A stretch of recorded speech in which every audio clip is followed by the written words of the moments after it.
He had a new office space for he and the fellas, pardon me, his employee, to work out of. Plus, they'd gone out and gotten a Model T to ride around in and drum up business. They even already had a few clients and investors trickling in. Enough that Walt felt inspired. And when Walt felt inspired, well, he was still working on it long after everybody else went home.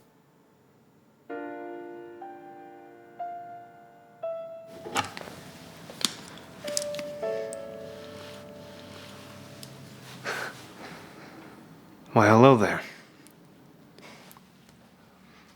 You know there's a cat that prowls around these parts, right? But don't worry, if you stay with me, I'll keep you safe. Just as long as I feed you, huh? Well, I didn't know I was talking to a business mouse. Well, I'm happy to have the company. You know, since we're newly acquainted friends, I should probably tell you, I'm gonna change the world. It all starts right here. I know a lot of people say that, but, you know, I'm gonna do it. I'm gonna do it. Go ahead and finish that. I got work to do.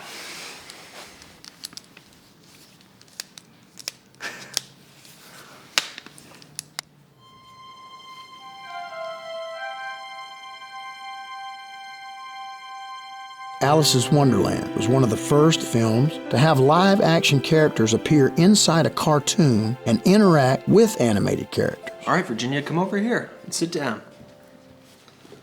I want you to look at my drawing pad here. You're not going to see anything. I want you to imagine.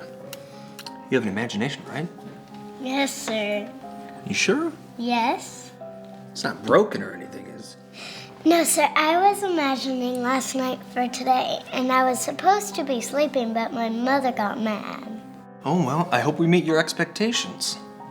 So, Virginia, for this scene, I want you to look at my drawing pad and imagine that there's a doghouse, okay? Okay. There's this scuffle going on inside, okay? And the dog keeps getting thrown out. By who? Well, at the end, you find out that there's a cat living inside. That's silly. Well, then you don't have to imagine anything at all.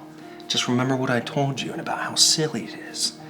And just think about how it makes you laugh, and then just laugh, okay? Okay. Hold on, Virginia. Fred, can you answer that, please? He's got it, Walt. Can you tell him to hang it up and leave it off the hook so we don't get any more interruptions? Sure thing, Walt. Hey, can I talk to you for a minute, Walt? Sorry, Virginia. Hey, you want to see my pet mouse? Yes. Hey, up. Show her the mouse.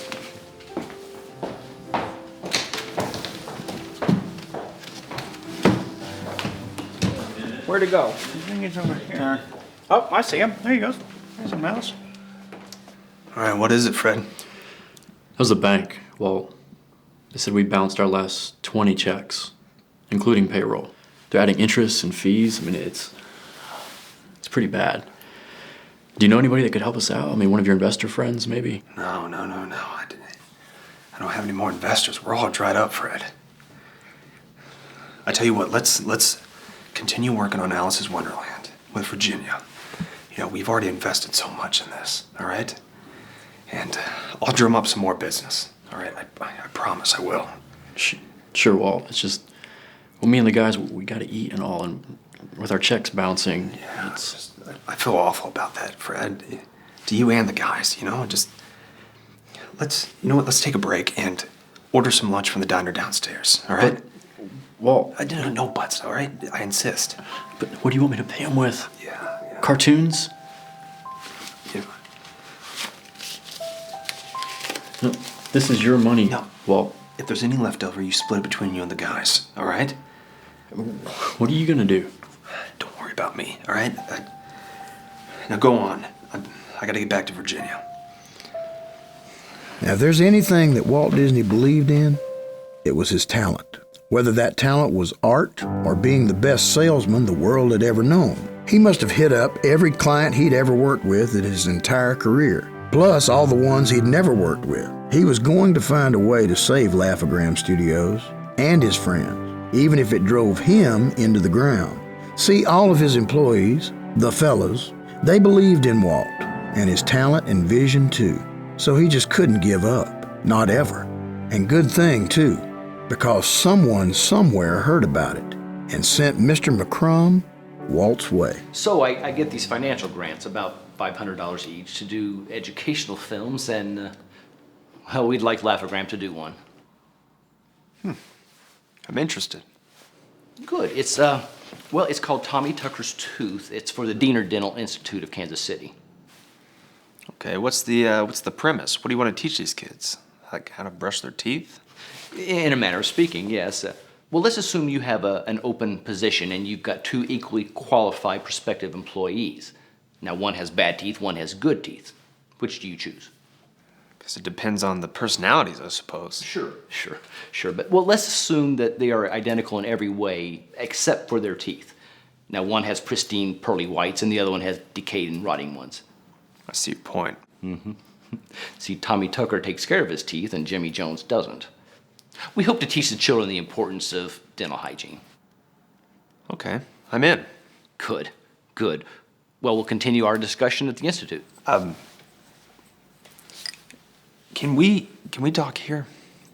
Mr. Disney, I've assembled a team at the Institute. I think you'll find it helpful to gather the information you need there and sign the paperwork.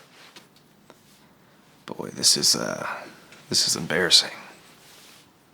Is there a problem, Mr. Disney? You can call me Walt. It's just these are hard times, Mr. McCrum, and That they are, Walt. That they are. well, it's just I have one pair of shoes, you see, and they're at the cobbler right now, and I don't have the $1.50 to get them back. Not a problem at all, Walt. Well, as a matter of fact, I live just down the street from the cobbler. How about this? I'll drop you off, retrieve your shoes, and then I'll pick you up for the meeting.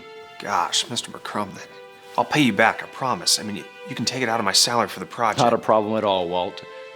Let's consider it one good Christian helping another. That's awful nice of you, Mr. McCrum. It's awful nice. Well, shall we? Walt was thrilled to have a job of any kind, and this one went really well. He liked working with the children involved in Tommy Tucker's Tooth.